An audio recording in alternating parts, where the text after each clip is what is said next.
Shalom bagi kita semua. Di sini saya akan menjelaskan tentang Missio Dei dalam kitab-kitab Perjanjian Lama yang saya ambil sini dari kitab Ayub. Sebelumnya saya akan menjelaskan tentang pengertian dari Missio Dei. Pengertian Missio Dei yakni keseluruhan pekerjaan Allah untuk menyelamatkan dunia. Nah, menyelamatkan dunia ini mulai dari pemilihan bangsa Israel, lalu pengutusan para nabi kepada Israel dan kepada bangsa-bangsa sekitarnya, pengutusan Kristus kepada dunia, pengutusan rasul-rasul dan pekabar Injil kepada bangsa-bangsa. Jadi itu pengertian dari Missio Dei. Nah, saya mempelajari kitab Ayub dan saya menemukan di sana bagaimana konsep Missio Dei ada dalam kitab Ayub. Penulis kitab Ayub tidak diketahui dengan jelas, dan saya akan menjelaskan tentang isi dari kitab Ayub. Kitab Ayub terdiri dari 42 pasal. Dan kalau kita baca kitab Ayub ini, kitab Ayub merupakan kisah nyata dari seorang yang bernama Ayub yang mengisahkan kehidupan Ayub, di mana ia seorang yang berbahagia karena kesalehannya. Tetapi kemudian ia hidup dalam penderitaan karena adanya pencobaan dari iblis. Namun di endingnya dikatakan bahwa dia kembali memperoleh kebahagiaan karena ketekunannya dalam beribadah sekalipun menderita. Konteks Missio Dei yang kita temukan adalah bahwa Allah senantiasa melakukan janjinya lewat cara-cara yang tidak biasa dan tidak bisa diprediksi oleh manusia. Allah tahu setiap batas kemampuan umatnya di dalam menghadapi setiap persoalan. Allah mengirim ada orang-orang yang mungkin untuk menjadi sumber kekuatan bagi hamba-hambanya. Nah, dalam cerita ini dikatakan bahwa Allah mengirim Elihu yang adalah sahabat Ayub. Dan melalui itu suatu titik terang temukan bahwa Allah tidak pernah lalai di dalam melaksanakan rencana ilahinya bagi Ayub. Lewat proses yang sulit menjadikan Ayub menjadi anak Tuhan yang mengenal Tuhan dengan benar. Dan lewat itu nama Tuhan semakin termasyhur. Takut akan Allah dan menjauhi kejahatan menjadi landasan kesalehan dan kejujuran Ayub. Dia terkenal sebagai orang yang takut akan Allah dan menjauhi kejahatan.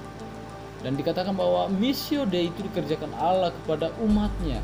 Dan umat di sini saya mau katakan bahwa orang-orang yang takut akan Allah itulah yang patut disebut sebagai umat Tuhan. Kita perhatikan di Ayub 1 ayat 9. Apakah dengan tidak mendapat apa-apa Ayub akan takut dengan Allah? Ini adalah salah satu perkataan yang mungkin seperti meragukan karya Allah dalam kehidupan Ayub. Ini seperti meragukan bahwa ada misi Allah yang Allah ingin Ayub kerjakan dalam kehidupannya. Dalam hal ini iblis mempersoalkan motivasi Ayub dan kesungguhan daripada Ayub dengan mengatakan bahwa kasih Ayub kepada Allah sebenarnya itu bersifat mementingkan diri sendiri, dan bahwa Ayub itu menyembah Allah karena ingin menguntungkannya. Jadi dalam perkataan iblis ini tersirat bahwa kasih Ayub itu kepada Allah tidaklah ikhlas. Itu yang pertama. Yang kedua, iblis selanjutnya mengatakan bahwa Allah itu menipu dirinya sendiri karena mendapat pengabdian Ayub dengan memberi berkat dan suap. Di pasal-pasal 1 ayat 10-11. Iblis menyimpulkan bahwa dengan demikian Allah sudah gagal dalam usahanya mendamaikan umat manusia dengan dirinya. Jadi iblis berpendapat jika Allah berhenti memberikan perlindungan, kekayaan, kesehatan dan kebahagiaan kepada Ayub, iblis yakin bahwa Ayub akan mengutuki dia, mengutuki Allah. Tetapi yang sebenarnya terjadi adalah bahwa ternyata Ayub sebagai orang yang dipakai oleh Tuhan, dia sanggup mengerjakan misi itu. Lewat persoalan yang dihadapi, dia sanggup melakukannya. Saya yakin bahwa ketika Ayub sangat terkenal sebagai orang kaya, maka saat itu juga nama Allah yang Ayub layani akan digunakan orang. Walaupun dia mengalami kejatuhan, ketika Tuhan izinkan mengalami yang namanya dia harus mengalami kematian daripada anak-anaknya, bahkan kekayaannya yang habis dalam sekejap.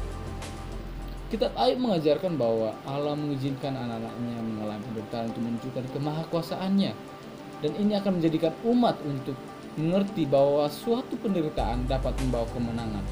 Suatu penderitaan dapat membawa kemenangan dan pengenalan yang lebih dalam akan Allah. Kisah ini mengajarkan kita bahwa penderitaan dapat menjadi suatu alat untuk membawa seseorang pada pertumbuhan rohani yang dewasa, dan melalui ini Ayub menjadi berkat bagi umat Tuhan, termasuk bagi umat Tuhan saat ini. Dan saya percaya lewat ini kisah yang dalam Ayub, maka misi Allah sedang dikerjakan bahkan hingga saat ini kepada kita pendengar di zaman modern. Ayub menjadi berkat bagi umat Tuhan, termasuk bagi umat Tuhan saat ini, bahwa penyembahan yang benar adalah penyembahan yang disarai ketulusan hati. Kita perhatikan di Ayub pasal 42. Dikatakan di pasal 42 bahwa ternyata ada satu rahasia yang sedang Ayub buka, bahwa ketika dia mengalami persoalan, ketika dia mengalami tantangan dan Tuhan bekerja di dalamnya, dia berkata di ayat 5, pasal 42 ayat 5, hanya dari kata orang saja aku mendengar tentang engkau, tetapi sekarang mataku sendiri memandang engkau. Nah, artinya kepercayaan iman Ayub semakin diteguhkan dan dia semakin mengenal Allah dengan benar dalam kehidupan. Puji Tuhan.